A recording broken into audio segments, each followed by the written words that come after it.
Hello, my friends. Today I want to bring you some news from the NATO Summit. Secretary General Stoltenberg said that the most urgent task at the summit will be to support Ukraine. I expect heads of state and government will agree a substantial package for Ukraine.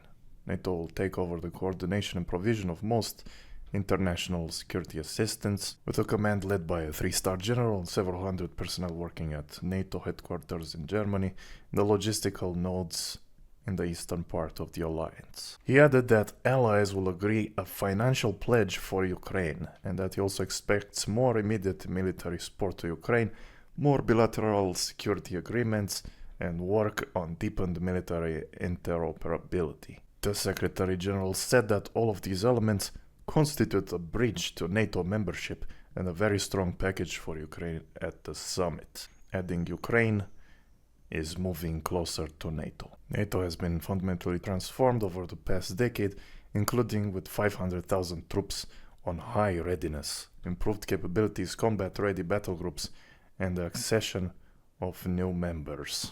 Allies are due to endorse a pledge to strengthen transatlantic defense industrial cooperation to boost production. NATO will further enhance ballistic missile defenses with a new Aegis Ashore base in Poland. He welcomed that 23 allies are now spending at least 2% of their GDP on defense. The Secretary General has invited the leaders of Australia, Japan, New Zealand, and the Republic of Korea to the summit to further deepen cooperation, including on support to Ukraine, cyber, and new technology. The closer that authoritarian actors align, the more important it is that we work closely with our friends in the Indo-Pacific. So the first thing is this, ensuring that a substantial package will be sent to Ukraine from the NATO members, both in financial and military asset support. The second one is more about logistics, about how many troops are ready to fight and how they can communicate, how they can produce more things, because they need to compete with the Russian production. Of course, NATO has a lot more countries and they are able to produce superior to what the Russians produce, but the Russians also produce a lot of stuff, because if you look at the map and at the battles that are happening, despite what the Western press says, they are able to produce a lot of stuff. If we're listening to what the Western press says, the Russian stocks should have already been depleted by now. If you're watching pro-Ukrainian press, you'll see a lot of things that will make you think that Russia is very weak, which of course is a lie. But let's go through some of the things that they say. Only 3% of Russian missiles, drones, and guided bombs hit military targets in Ukraine, while 97% have struck civilian infrastructure. I think this statement here is blown out of proportion. I've been watching military mappers that update what's going on the entire front line every day. And there are a lot of bombs reaching their military strategic targets. Of course, there will be bombs in civilian places from Russia because they want to reduce the morale of the regular Ukrainian. But this stuff with 97% is very exaggerated. They go on to say that in June alone, Russia lost 33,000 soldiers in Ukraine. I don't know if this is true either. Again, looking at the frontline neutral mappers, I've seen normal offensive operations. Of course, sometimes they will lose stuff in the process. The person who attacks will always lose more than the one who defends. But there are significant Ukrainian losses too, and they have won a lot of territory. I don't think they lost this many soldiers, because this would just support the idea that Russia is throwing men like animals without any strategy, and that's not true. They may have been a little bit superficial at the start of the war, but now they have adapted and they have a lot of modern tactics that they use, and they're more careful about how they assault something. Unfortunately, Russia's only response to all peace initiatives is to continue the war. That's not exactly true. Even in the interview with Tucker Carlson, Vladimir Putin talked about how they wanted to talk with people, either with Ukraine or with NATO, but NATO just doesn't want to do that. And they don't invite Russia for any kind of talks.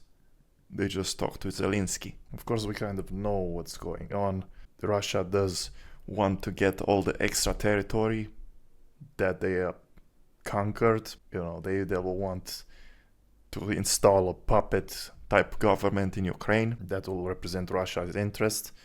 And they want Ukraine to stop talking with NATO and with EU. And of course, Ukraine has already sold out to the West, so it's hard to return now to this neutral state. So there's just not gonna be any kind of talking, any kind of surrender from Ukraine. So they're just gonna continue this bloodbath where, in my opinion, nobody will win, and Orthodox Christian lives are taken away from both sides. Of course, if Ukraine negotiates, they do want to get all their territory back.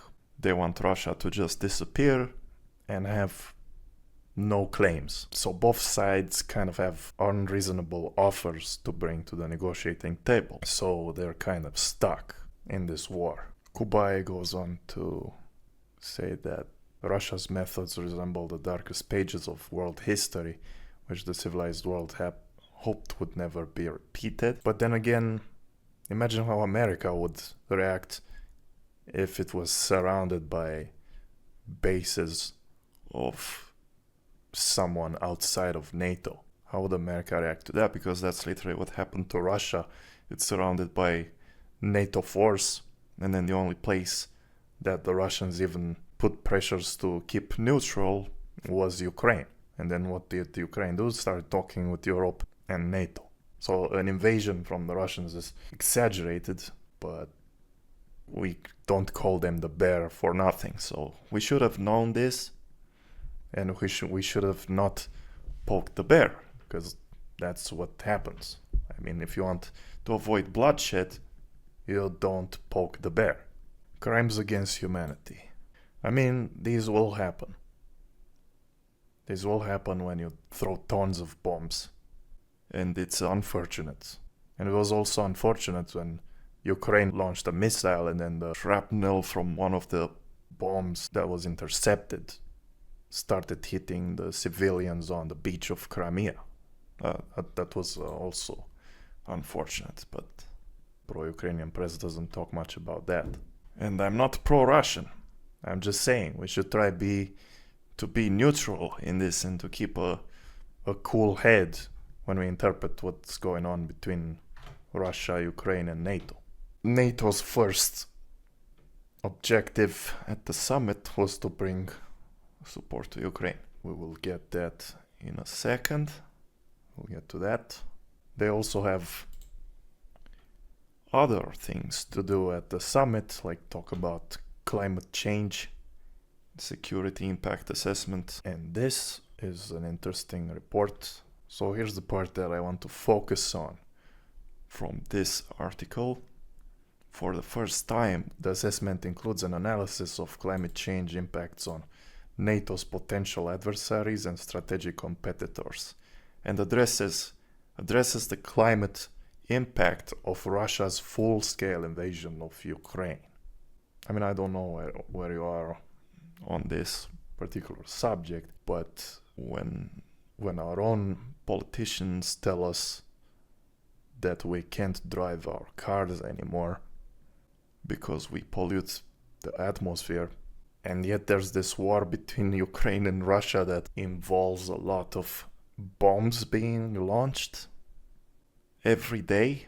I mean, you can't tell people that they can't drive their old car anymore when there's hundreds of tons of explosions going on over Ukraine and Russia. So I hope they talk about this too, you know. They also talk about more logistical stuff, the integration across the air, space, and cyber domains.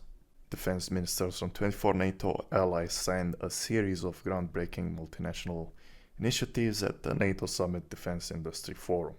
The alliance's persistent surveillance from space program marks the largest multinational investment in space-based capabilities in NATO history. APSS is set to boost the alliance's ability to monitor activities on the ground and at sea with unprecedented accuracy and timeliness. Over the next 5 years, 17 allies are contributing the equivalent of more than $1 billion to leverage commercial and national space assets and to expand advanced exploitation capacities.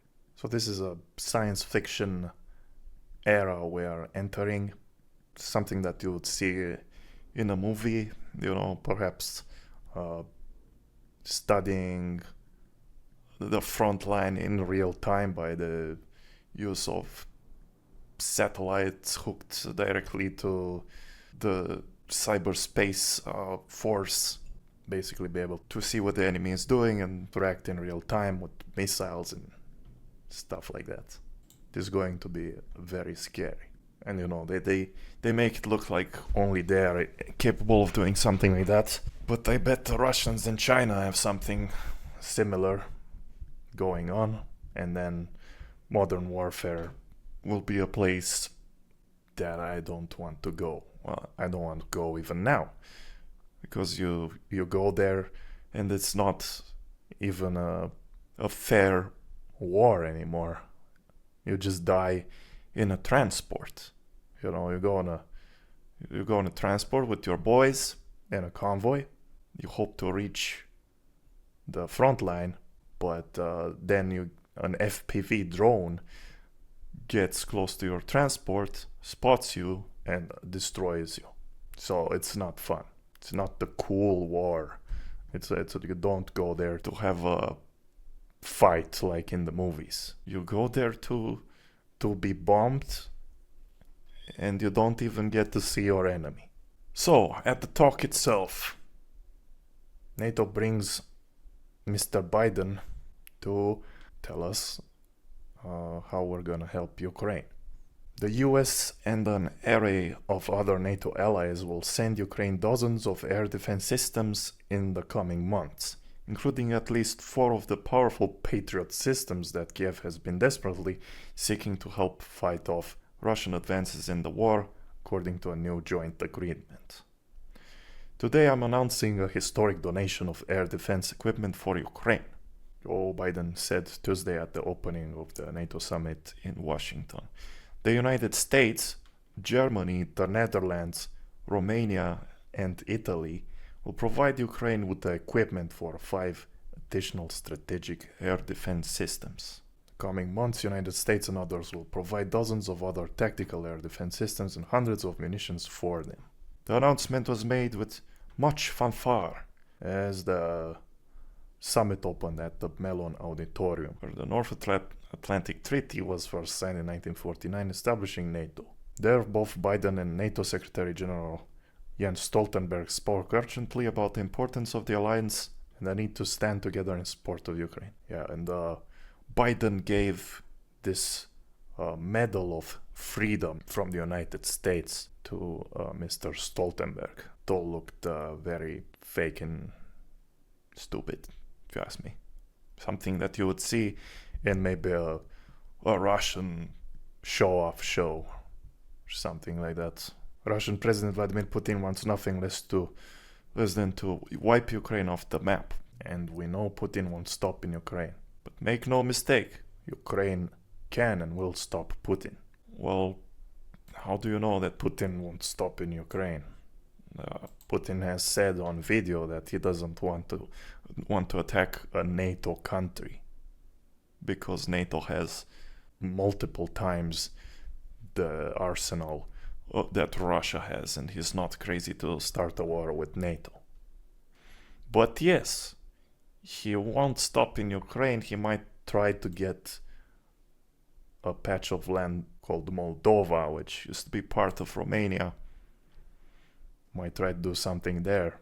I mean, I prefer that Ukraine is in between Romania and Moldova on the map. But I am against the idea that NATO should do a direct war with Russia, which is what some of these people really want to push forward right now. I don't want to be as a Romanian, I don't want to become a target by a Russian missile. I mean, it sounds sad, right? To just leave Ukraine to be this tampon country. But that's the reality. You can't force things just because you're some kind of nice person. The reality is that we should have left Ukraine to be a Russian tampon country and a Western tampon country as well, and just trade with them, have good business with them, but that's it. None of this military collaboration, which led to the Russians being really pissed off. According to the joint statement released Tuesday, the US, Germany and Romania will send Ukraine additional Patriot batteries, while the Netherlands and others will provide Patriot components to make up one more battery. Italy will provide a SAMP-T air defense system. Other allies, including Canada, Norway, Spain, and the United Kingdom, will provide a number of other systems that will help Ukraine expand its coverage. Those systems include NASAMS, Hawks, IRIS-TSLM, IRIS-TSLS, and Gepards. And other nations have agreed to provide munitions for those systems. Then Zelensky says that we are fighting for more air defense systems for Ukraine. I'm confident we will succeed. We are also striving to secure more aircraft, including F-16s. Additionally, we are pushing for enhanced security guarantees for Ukraine, including weapons, financial aid, and political support. Yes, he's doing a good job in begging for more stuff that will become scrap metal in Ukraine and burn the money of Western countries. But anti-air is not that bad. Like, okay, they maybe should be the Russians should stop with the missiles in urban areas, and these systems like Patriot and Gepard and everything else are good anti-missile systems. The inclusion of Romania in this kind of pisses me off a little bit, because no one voted for this. No one is asking anyone, do you want to spend your tax money? Because a Patriot system values at around $1 billion. That's $1 billion out of people's taxes, just thrown away to become scrap metal in Ukraine. But maybe it doesn't become scrap metal, because I think they will deploy it somewhere in Western Ukraine to support air defense space around Kiev. And NATO has given stuff to the Romanians in the past, like not officially. But when we have, for example, sent MiG-29 carcasses that we weren't even using anymore, apparently they did give us randomly stuff for free that we can use, like these two C-130H Hercules transport planes. Now, I don't know if we will be compensated to the value of $1 billion for the Patriot that we just sent. Maybe we'll just get some good boy points from NATO, which don't help us much, but it will just strengthen our ties with this NATO organization and the West in general, which I am not very, very proud of. This could also be just a maneuver from the president of Romania himself, who wants to pursue a career within NATO at some point. Now we have a Romanian guy who is the Deputy Secretary General of NATO right under Stoltenberg. So maybe our president wants to go on that career path with the use of Romanian taxes money to give this expensive equipment to Ukraine so that he can be noticed and promoted.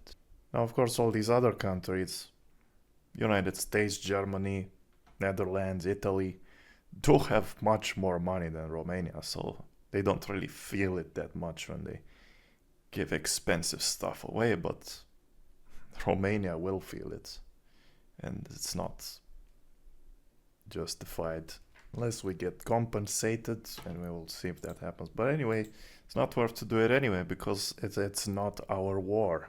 This is NATO's doing, but without us. I don't know, United States basically poking Russia. And now they say, oh, it's an unprovoked war. Unprovoked invasion. And there's this interesting Associated Press article where they say that Biden is using the NATO Summit to help reset the stumbling campaign. So even mainstream press is recognizing that the debate with Trump was pretty bad. President Joe Biden welcomed NATO leaders to Washington on Tuesday by celebrating their unity against Russia's Ukraine aggression and underscoring America's ironclad commitment to the alliance under his watch, a message that seemed aimed at bucking up his own wobbly Democratic supporters as much as allies confronting the prospect of a return to the White House of NATO skeptic Donald Trump. Biden has been straining to persuade US voters and donors that he's ready for re-election after stumbling debate performance against Trump.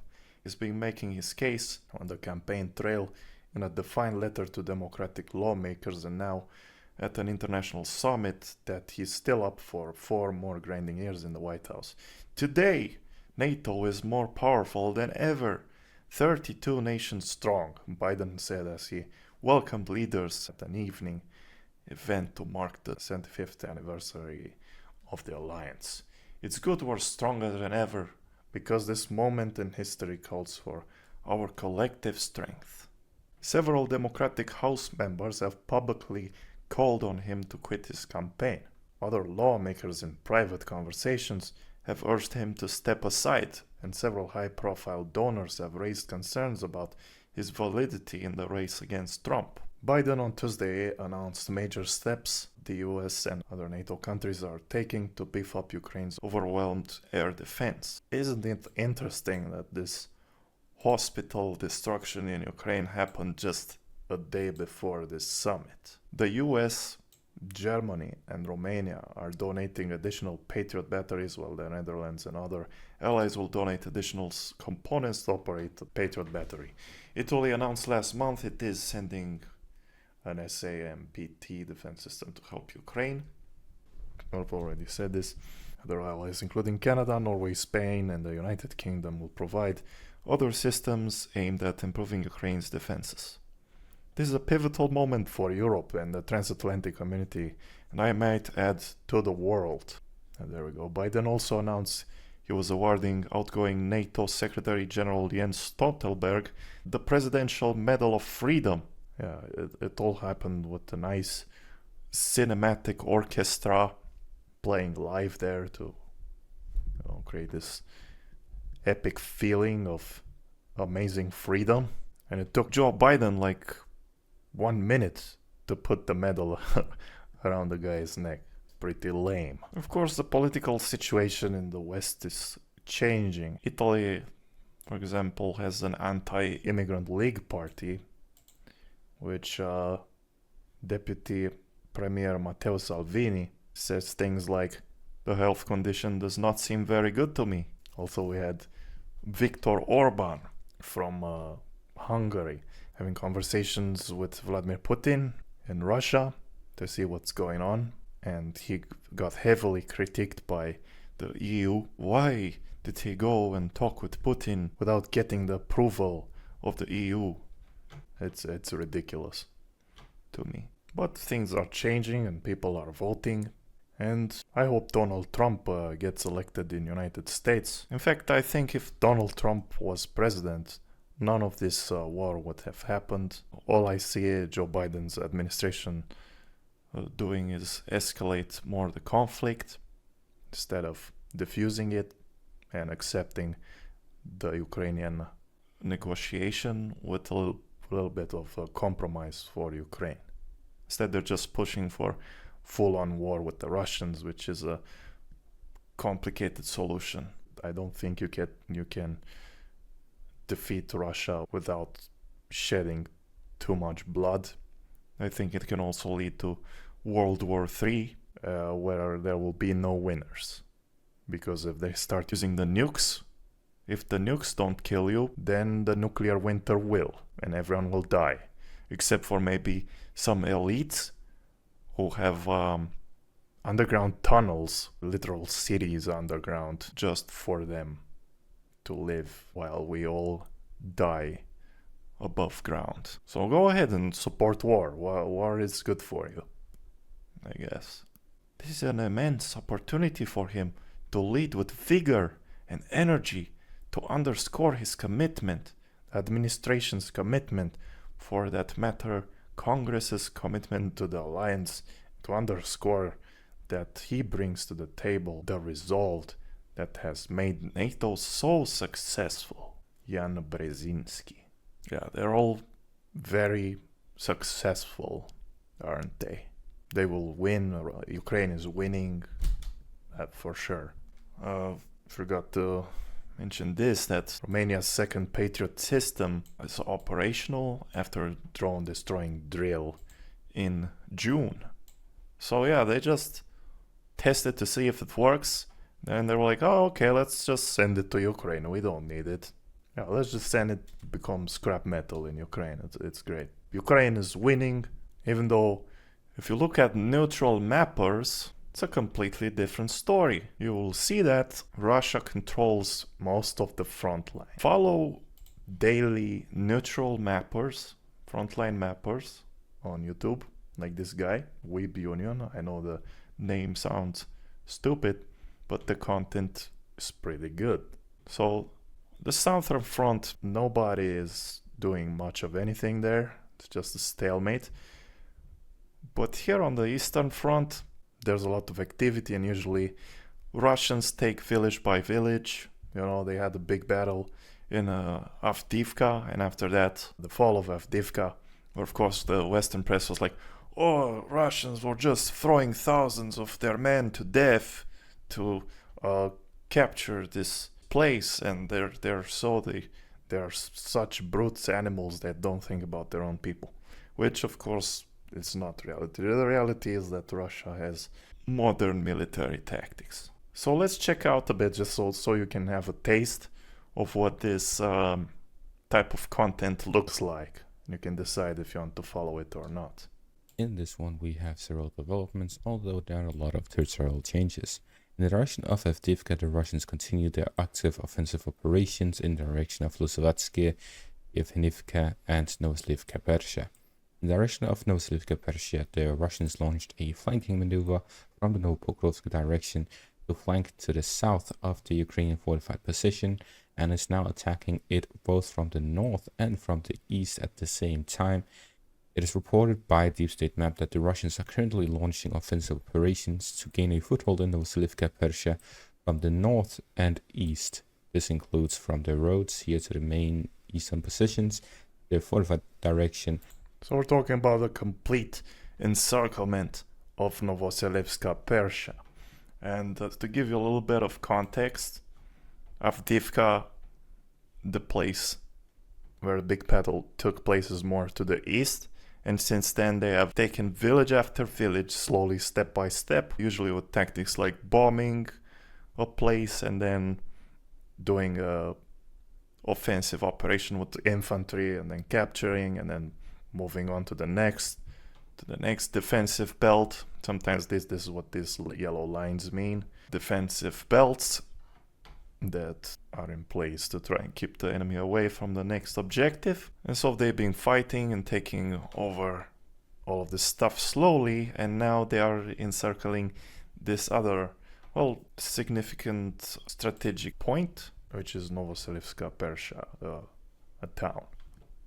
and they are encircling it. Like, if they were just stupid, right, like the West predicts, they would just throw a bunch of soldiers this way, you know, and they would die, and then they would throw more. So, like, that's what the West wants people to think. But of course, it's not true. They move slowly.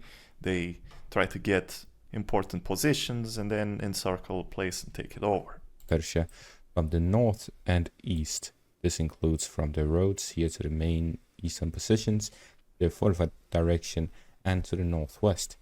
So this is a large offensive operation towards Novosibirsk, Persia from 3 different directions. If the Russians succeed with this operation, they'll be able to capture Novosibirsk, Persia, and it will allow the Russians to align the front line to the Vovcha River line, where the next offensive operations will take place along the river line, where the Ukrainians have several fortified positions, similar to when the Russians were fighting over Berdishi, Semenivka, and Umansk. So this could put a stop to the current Russian momentum, as these are well-fortified positions of the Ukrainians. To the north, in the direction of Yevhenivka, the Russians have closed in on the village from the north, as they flanked the Ukrainian positions in the area and are fighting over the final parts of it. According to the Snake map, the Russians are currently... So just like this is only one area, right? So they're planning pretty good to attack it. Of course, they're going to reach this wall of a defensive line here. But I've seen their operations covered by these channels, and they seem reasonable military tactics. It's not the case that Russians are dumb and they can't plan offensive operations is ridiculous. To think that way is ridiculous. Because when you watch the Frontline and how they plan things, it really makes sense. They do things that make sense from a strategic point of view. According to the Snake map, the Russians are currently storming Yevhenivka and continuing assaults throughout the village. So we see heavy fighting in the entirety of the Yevhenivka and Novosibirsk, Persia direction, where the Russians are simply launching assaults all across to capture the frontline towns and villages. Their objective here is to advance towards the highway between Pokrovsk and Konstantinivka, as well as to cross over this riverline defense area, where the Russian objective here is to develop the offensive operations in the direction of the highway. So we see continuous pushes by the Russians and offensive operations here in this section of the front line towards the Ukrainian fortified positions to capture them one by one as they continue pushing along the Oshiritina direction. Gaining control over the Vovcha River line here to the south will allow the Russians to focus their forces in a stronger push here in the direction of Pokrovsk, as well as the highway, and to develop the offensive operations in the north of Avdiivka towards Konstantinivka. At the same time, here in the direction of New York, we see this footage here, which is a... Yeah, this is a very interesting place. It's called New York. The Russians are attacking New York, but yeah, this is Ukraine. Ukraine, New York, we're talking about. So it's a different type of New York with Soviet buildings. New York, we see this footage here, which is a picture of the tunnel which the Russians actually built in the 2 years of the war. They spent a lot of time building this tunnel. This is why there was no active offensive operations in this section of the front line, because the Russians had a plan to completely buy. Isn't this crazy? Like, would you expect in modern warfare to have inventive tactics like this, like doing a whole tunnel to reach and surprise your opponent from under the ground? I find this fascinating. Just one of those tunnels like from Escape from Alcatraz. So again, this is against the idea that Russians are just charging away their forces into death. No, they're not. They're digging tunnels. They're going underground to avoid their soldiers being hit, then coming out from the other side and taking over the area. In this case, a push towards Ukrainian New York. And they did the same tactic with the tunnel in Toretsk, more above, in the push towards Toretsk. It's very interesting tactic. Bypass 3 kilometers long of defensive fortifications and positions, and this allowed them to capture Yurivka and this entirety of the southern parts of New York in just one day due to this tunnel being built and significantly improving their positions. The sudden appearance of Russian soldiers 3 kilometers deep into Ukrainian defensive lines also created a panic for the Ukrainian defensive positions, and this led to the Ukrainians abandoning much of their fortified positions here to the southeast of New York and consolidating them here to the east. This meant that the Russians were able to capture those fortified positions as well. At the same time, we saw a similar case here in the Toretsk direction. Here, it's Yeah, this is what I was talking about. They did a tunnel here, and it was an even longer one. I don't know if I'm right, though. not clear whether it was one they built themselves or one they used connected to the canal.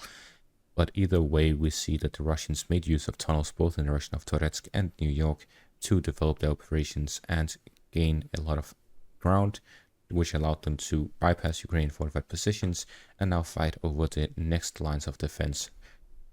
Whoever gets this, if they get this Toretsk, it's going to be a big deal. Another main strategic point of interest. You can see there's a lot of buildings.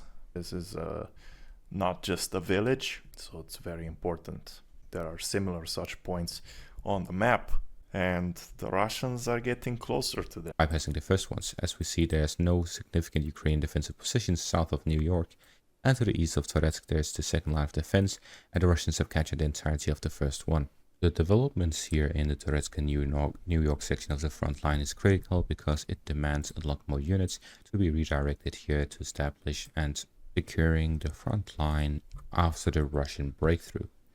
We see that the Ukrainians are launching counterattacks here to the south of New York to re-establish the defensive positions there, and in the east they are struggling to hold on to the Druzhba due to the Russian positions further westwards, which prevents the Ukrainian reinforcements from arriving to the village, and the Russians are slowly advancing in that direction. At the same time, the main pressure is taking place by the apartment complex area east of the new second line of Ukrainian defenses in the Toretsk direction. All of this exerts immense pressure on the Ukrainian positions here in the east, both the Avdiivka and Toretsk directions. At the same time, the Russians continue pressuring the Ukrainian positions in the Chasiv Yar direction, and in the direction of the Luhansk-Kharkiv section of the border, we see that the also this part here, Seversk, is another region here, and this is where the Russians weren't able to push at all. There's currently a lot of artillery being thrown from both sides. They did try to do offensive operations, and they lost a bunch of equipment and men here in the south.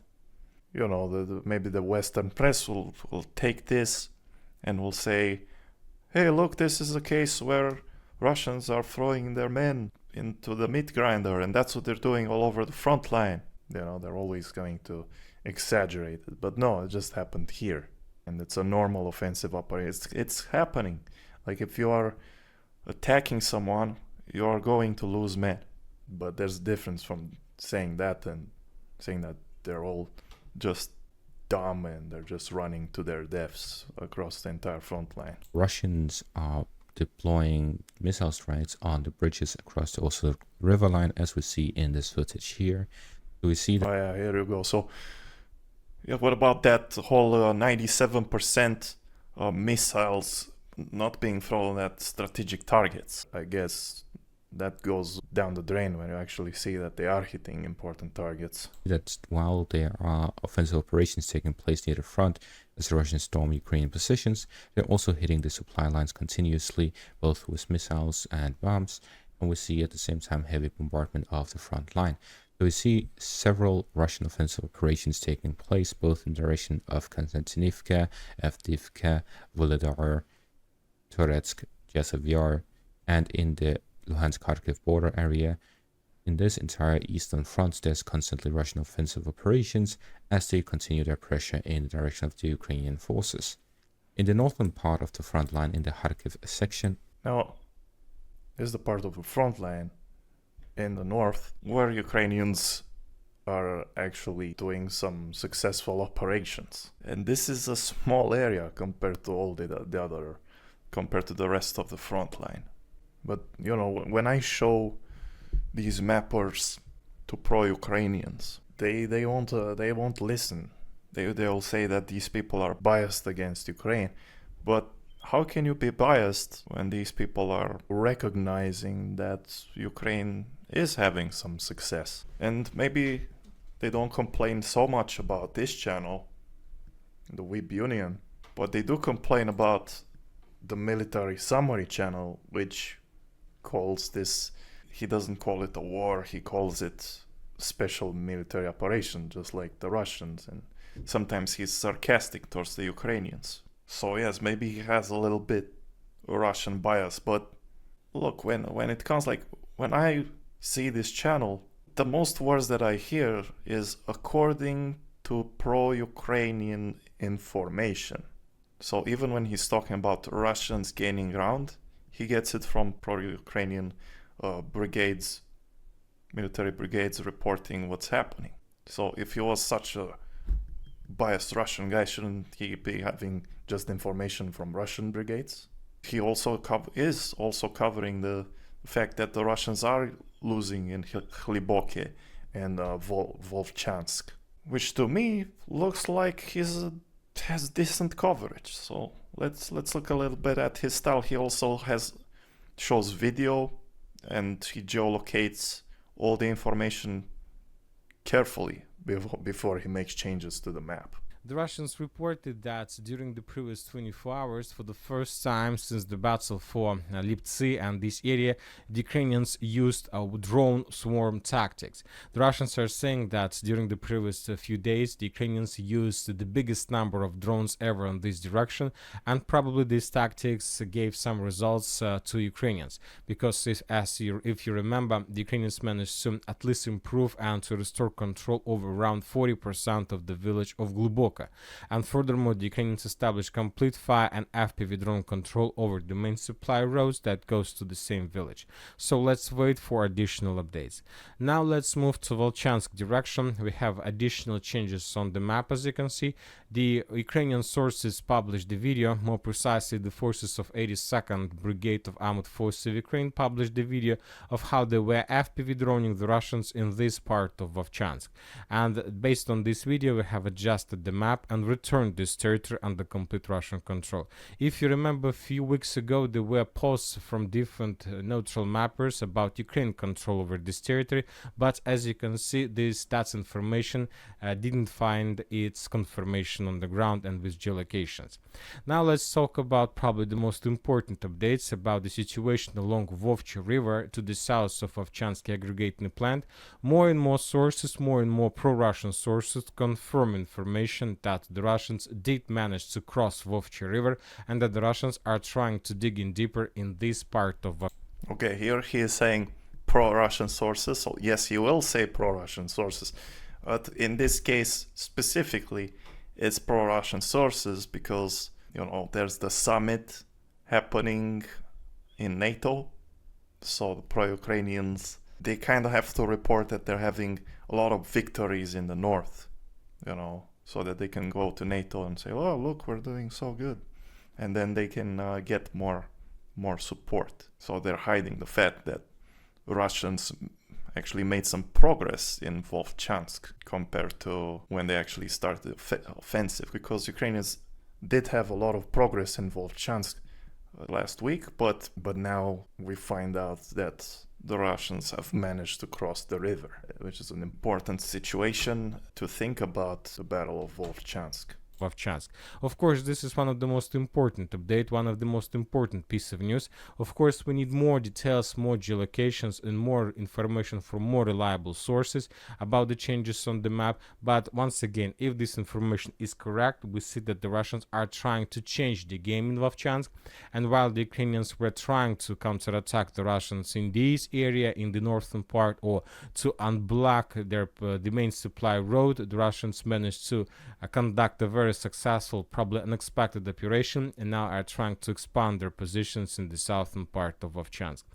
On the other hand, the Russians also published another video of results of conducting operation, of the results of reconnaissance operation along Vovchi River in the villages like Bachkova, Agrimovka, Zybina, In this video, for example, we can see that the Russians managed to discover another engineering equipment along Vovchi River that Ukrainians were trying to use to create a bridge, and as a result of Lancet strike, that vehicle was destroyed.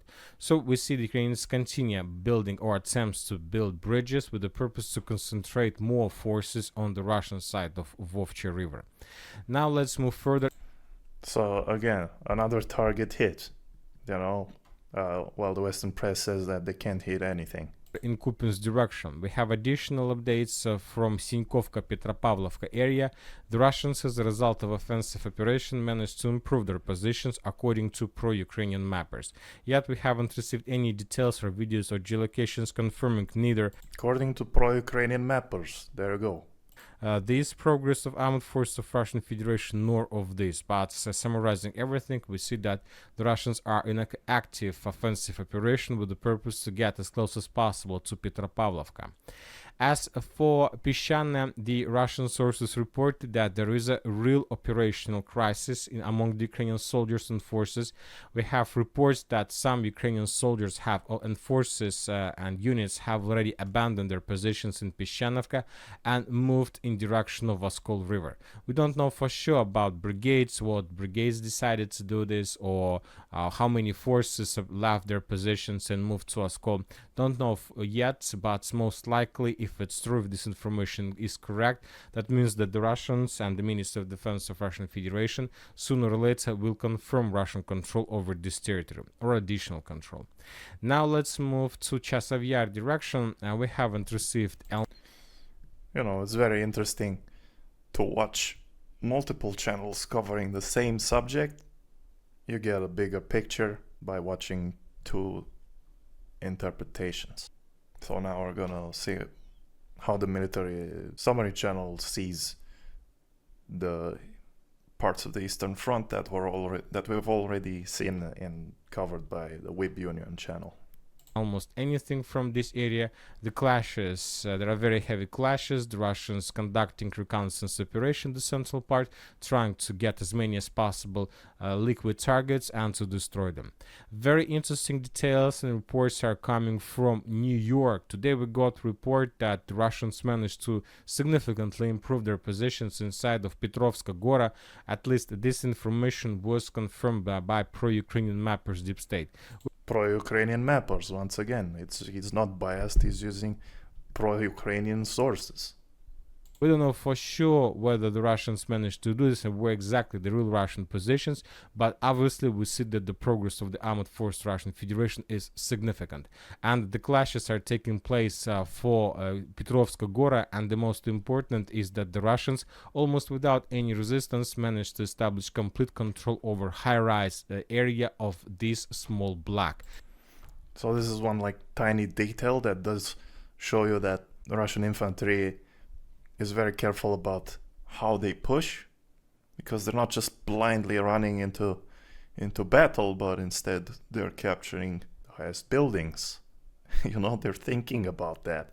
It's a small thing. I know it sounds stupid. I know it sounds normal to mention it, but again, for the Western press, Russians have no brain. Hey, look, this is a sign of them performing normal infantry offensive operations and winning, which is very important. Now let's move further. In the western Avdiivka direction, we have some changes on the ground. According to pro-Ukrainian mappers, the Russians managed to improve their positions further in direction of... Once again, pro-Ukrainian mappers. I'm telling you, you're going to be tired of hearing pro-Ukrainian mappers. So you can't accuse this guy of being biased just because he calls the war special military operations. I think he is very fair with how he interprets the map, and he puts the information very well together. And when Russians are losing, he also says that. But mostly Russians are winning now. And that's very strange, because you get these people at the NATO Summit saying, oh, we're winning. The Russians are only making small increments of progress that don't matter, and they're just throwing their forces into death and their military assets to destruction, which is not true. They did lose a bunch of stuff. They did lose assets and men in offensive operations. Most of these operations have had success, and they are targeting important strategic locations, and it's definitely not negligible increments of lands, but actual important positions. So it's a very big difference of the reality that's presented by Western press and the NATO summit and the reality on the ground, which is shown by these people doing excellent work in picking up material released by military brigades and showing it to all of us in a frontline map, a full frontline map such as this one. Vovcha, and basically to cut the main supply road that Ukrainians were using to support the rest of the garrison inside of Yevgeniivka with Vovcha. As for Novoselovka-Persha, there are very heavy clashes, mainly for the main stronghold that located in the northeastern part. If you don't remember, this was that region which was encircled, about to be encircled in the previous video, Novoselovka-Persha. You know, if you watch this stuff daily, it won't seem unfamiliar to you. You'll get a full picture of what's going on. At first it sounds like, you know, from a different universe with names that you can't relate to because it sounds so different to things in your language, but you will get used to it and you will learn the front line, and then you will be able to spot the lies of the Western press. Of the town. The Russians still haven't managed to establish complete control over this territory, but it's just a matter of time. Okay, he's being reasonable. He says they still haven't managed to capture that territory. You know, if it was biased, it would be like, and they captured everything, and everything is Russian. But it's not like that. It's a very realistic report, as opposed to the Western reports would say like, oh, 97% of the rockets are missing the targets, or you know, it's ridiculous how they report things. Now let's talk about Karlovka. Today we got the first geolocations and first video confirmations of how the Russians established complete control over the main supply roads that Ukrainians still use to support their forces in the northern Karlovka dachas. So just on this video we can see the this small pass between Vovcha and Karlovka water reservoir. This is the territory, and the video shown the fly of the Russian drone and how the Russians were attacking the vehicles, positions of Ukrainians in this territory.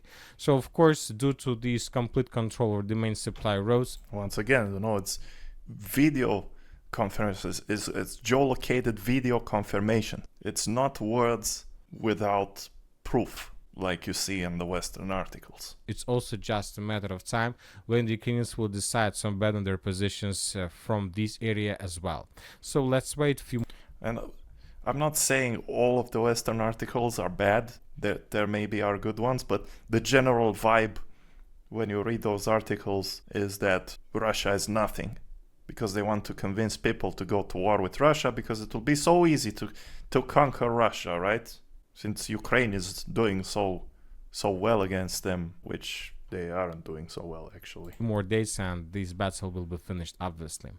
As for the South Donetsk direction, as we discussed in the previous updates, the Russians managed to physically cut the road TO524, currently just with the forces of sabotage groups, and during the previous few days the Russians conducted another massive attack, a massive assault attempt with significant number of armored vehicles and tanks. The video was published by the 79th Brigade, and according to this video the Russians suffered significant loss, at least among the material part, among the assets. Again, you may be inclined to think that they're just throwing men at their death in this, but you know, maybe strategically they thought this assault might actually work. It's just a normal convoy. It's a normal assault convoy. It just happened to be intercepted very well, and maybe the Russian intelligence wasn't well informed of the capacity of defense in this territory.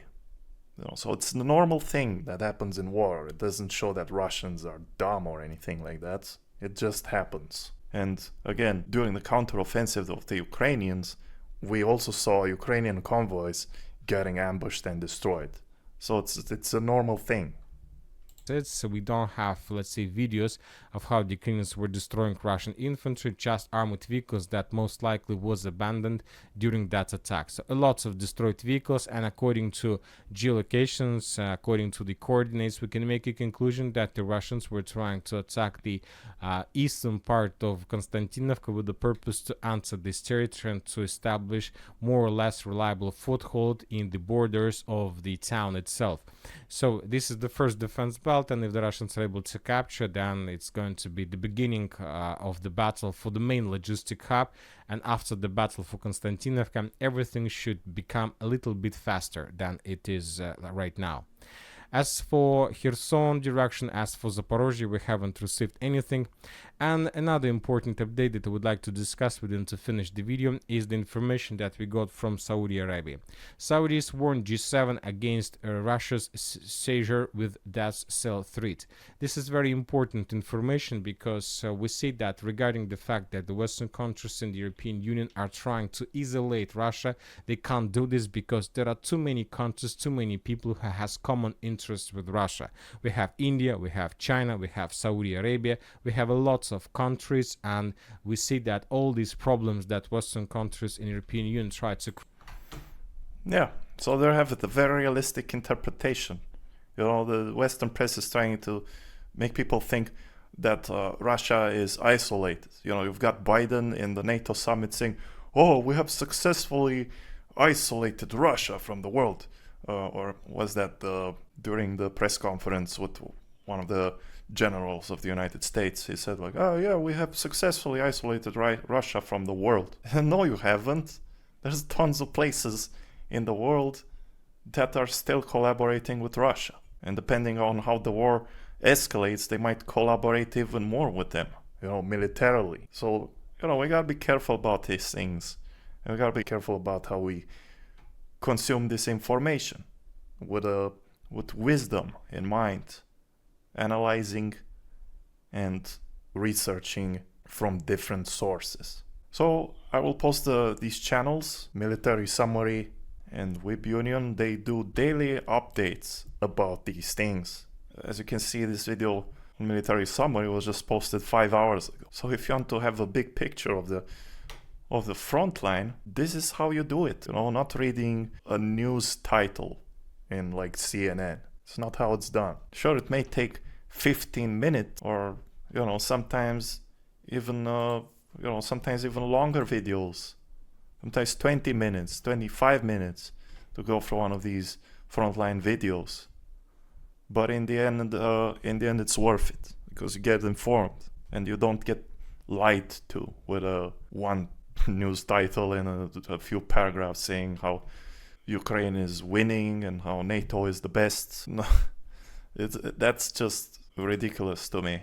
97% of Russian missiles hit civilian infrastructure and not strategic points. That's completely ridiculous.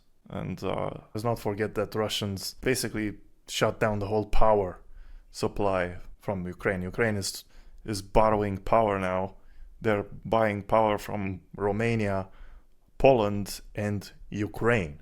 So, you know, it's not a matter to laugh about or be sarcastic, but we do get kind of baited into it by the Western press, where they say that Ukraine is winning and that Russia is just stupid and is incapable of making good strategical choices. When the reality is that they are making great choices.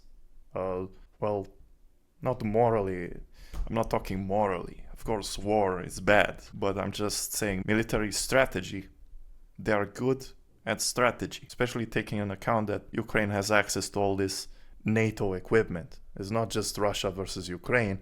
It's Russia versus a population armed with all the NATO equipment. Russia is doing their own, you know, bad things. Like they are recruiting from Nepalis, unexperienced foreign population, non-Slavic population. But the same thing Ukraine does. You know, they snatch people from sidewalks as they're on the way to grocery, puts them in vans and send them to the front line. So, you know, it's not a case of one place being a hero and one place being the evil person. You know, in my opinion, both Russia and NATO share the plate where it comes to immoral activities. NATO for provoking, and Russia for being aggressive, like a bear. You know, this is a war between two orthodox nations. Shouldn't even be happening. Anyways, I think I talked enough. I think it's important that you guys know my perspective on this stuff, and I'm trying to get you to be careful about how you pick information, how you dissect it, and how to make reasonable conclusions. You know, maybe I will do more updates like this, depending on what happens and depending on how you guys react to it. If you want to discuss about these subjects, I invite you to join my Discord. I will post it in the description. There are also ways to support me in the descriptions if you like what I have to offer to the table. Thanks for watching this video. This is Vostok Vlad, signing out.